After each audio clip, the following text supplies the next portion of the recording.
જય સિયારામ. બાપુ, આજે આપણું કિસાનપરા ચોકનું જે રામજી મંદિર છે, હનુમાનજી મંદિર છે, હનુમાનજી પ્રગતિ હતા ને અડાકો ગયો ત્યારે મોરારી દાદીની પેલી કથા બેસી હતી ત્યારે કીધું અને હનુમાનજી ચિત્રકૂટ નામ રાખ્યું. ચિત્રકૂટ હનુમાનજી નામ રાખ્યું. મોરારી દાદી મોરારજી બાપુની જે પેલી કથા થઈ હતી રાજકોટમાં, ત્યારથી મંદિર છે અહીંયા.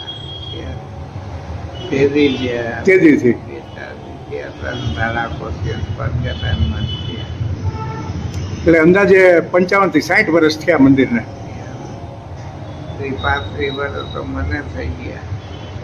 એ પેલા મહાત્મા હતા ને એ ધોની તાપતા ને દેતા રામચંદ્રદાસ. નમસ્કાર મિત્રો, આપ જોઈ રહ્યા છો હેલો સૌરાષ્ટ્ર સમાચાર અને હું છું આપની સાથે પ્રભાત. મિત્રો, આજે અમે મુલાકાત લીધી છે ચિત્રકૂટ હનુમાનજી ધામમાં, એટલે કે કિસાનપરા ચોકમાં આવેલું આ સરસ મજાની હનુમાનજીની પ્રતિમા આપ જોઈ રહ્યા છો. અહીંયા શિવાલય પણ છે, અહીંયા રામજીનું પણ મંદિર છે. રામ, લખન, જાનકી બધા સાથે બિરાજે છે.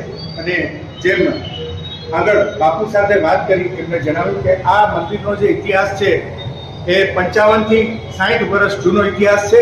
જ્યારે મોરારી બાપુની પહેલી કથા અહીંયા થઈ, રામકથા રાજકોટમાં, ત્યારથી આ મંદિર છે. અને મોરારી બાપુએ ખાસ આ મંદિરનું નામ ચિત્રકૂટ ધામ આપેલું છે.